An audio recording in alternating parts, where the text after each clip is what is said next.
Good afternoon, everyone. Given that this is an enterprise stage, we're going to talk enterprise cloud today. The Amazon cloud is now, as the pioneering cloud, is now well over 10 years old, 11 years. Started in 2006. And given that cloud was such a revolutionary new technology, a lot of new things needed to be developed to make sure that sort of the traditional world of IT could move over to cloud.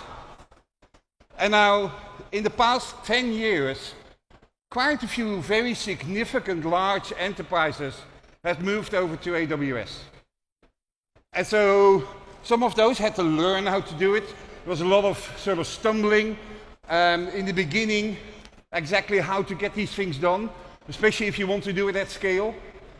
But by now, I think we've found a whole set of patterns that many of our enterprise customers are using when they're migrating from their own data centers into the cloud. And so there's a number of reasons why customers start to think about sort of migrating from their own on-premise environment into the cloud. And the most important driver, I think, at this moment still is improved agility. Really being able to move faster, where in the old world of your own data centers, you were just locked into the hardware that you had. If you wanted to launch in Japan, you had to get yourself a new data center, negotiate new networking, all these kind of things. It's just way too slow. In the migration world of existing companies moving to AWS, another driver there is basically data center consolidation. So this was a process that enterprises were already doing, but basically moving into their own data centers, but now they found themselves another target. Digital transformation plays an important role. We have heard enough about that, so I'll skip that. And there's a number of other reasons.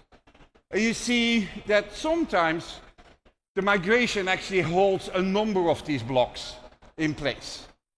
We have what's called a migration acceleration program now that sort of takes all the best practices around migration and then puts them together and helps customers that make these decisions to do mass migrations into AWS, help them do that. So there's a methodology around it, there's partners, there's tools, there's investment, professional services, all the things that you would expect out of such a program.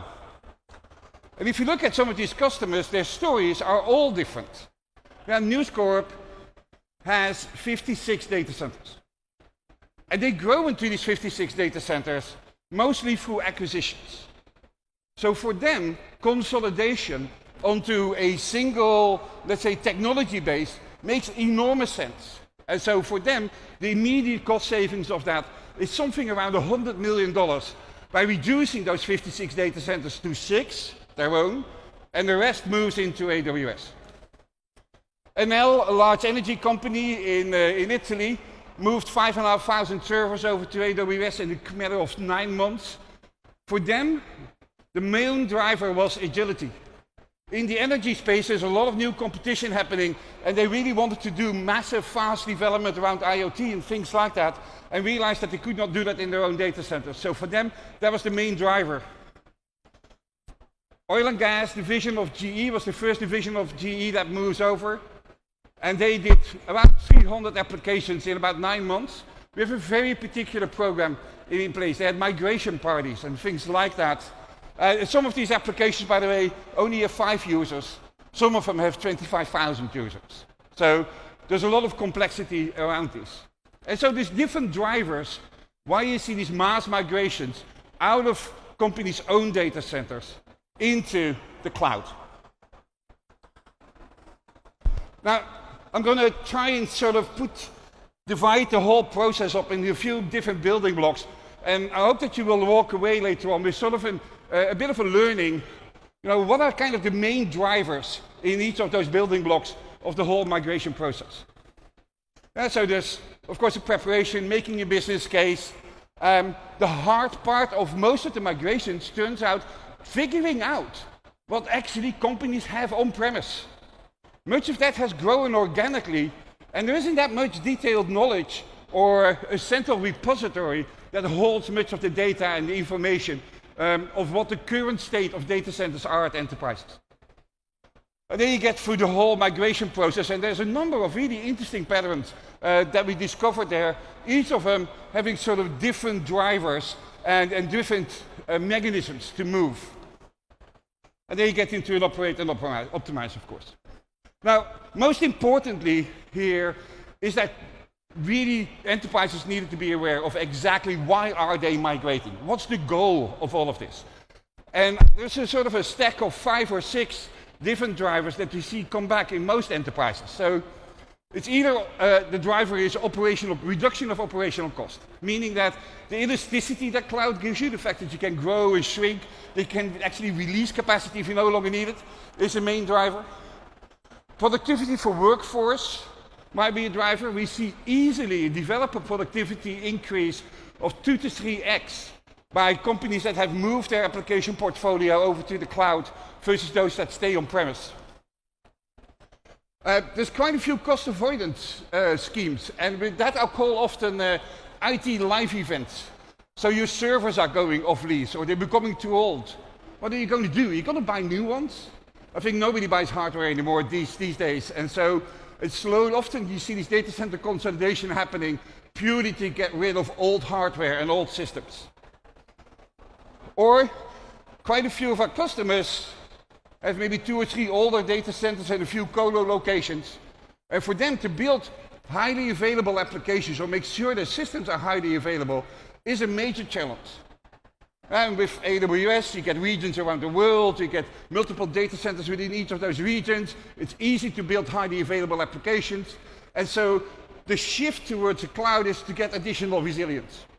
Business agility, the ability to move faster, no longer having to worry about servers or your IoT development or your mobile development or the analytics tools where you need to get them from, you can get them in one place. And an increasingly important driver for enterprises to move over to AWS is security. Many of the enterprises start to realize that the kind of investment needed to protect your customers at this moment is something that they can no longer make themselves. And that moving over to AWS gives them a level of security that they would not be able to afford themselves. And in about an hour on the other stage, I'll give a talk about security and automation and things like that if you're interested. And so for quite a few customers, all of these building blocks are coming back. It's not just that it's only cost avoidance or it's only business agility. They see these coming back in almost each and every one of those pillars. And so here, the example of GE shows that the investment that they had to make actually results in an easily saving of $20 million year over year, but it comes out of different pillars. As I said, some of the hardest pieces of all the migration is actually discovering what is there. And quite a few companies this is where you would like to end up, but this is where you are. Customers often have no idea of the applications that they're running, of the complete portfolio set that they have. And so it requires a lot of tooling to actually find out the complete portfolio package, or the complete application portfolio package that they have. And there's a whole range of tools available that helps with that basically search through all your data centers, find all the applications, build a massive map of that, and then save that somewhere so that it can be used as sort of input into the planning process. And there's a whole range of tools there. AWS delivers some of themselves, but there's many partners that do this as well. This is where I think is the fun part, because this is actually where, as a technologist, the real work happens. What are sort of the patterns that we see when indeed applications are being migrated? So we have had these first 2 steps. You have discovered what the apps are. You have determined what the paths should be. What are the different paths? So pattern in all of the paths starts with an R. So the first part is rehost. It's basically lift and shift. You basically are able to take what you have, lift and shift it, bring it over to the cloud, and just leave it there. The requirement is often that it maybe has been already virtualized, it may have been already running on Linux, and so there's many of sort of preconditions that you need to meet there. What you really want in all of that, so when you do rehosting, you actually want to automate this. You don't want to do this by hand, because you may have quite a few of these applications that you can rehost, and that automation there plays an increasingly important role. Now, what you often see is that the first applications are being moved in a manual fashion, And then a pattern gets established and tools get created to actually help you then do automated transition. Unilever had 1,700 different digital properties for all the different consumer products that they have. The first 10 to 20 went by hand. The other 1,500 or so went in an automatic fashion. The second pattern is replatforming. This is basically when you have to go from a platform that exists only in your own data centers and doesn't exist in the cloud. It might be an AS400, or maybe you still run on a Solaris box and actually have to move these systems over. So there's quite a bit of, you can still lift them, but you have to do some work at the operating system level, or at the environment level to make these applications work. Quite a few repurchasing happens. So you were running your own CRM system on-premise. The decision that you're going to make if you move to the cloud, am I really going to continue to run this software? Or should I just buy it as software as a service? And so there's a lot of shifting here that happens, like we're no longer going to run our own CRM system, we're no longer going to run our own ERP system, we're going to move over to Workday or Infor or any of the other software as a service companies. And then there's the re-architecting. Some of these are re-architecting is being forced because the applications do not really match at all what lives in the cloud.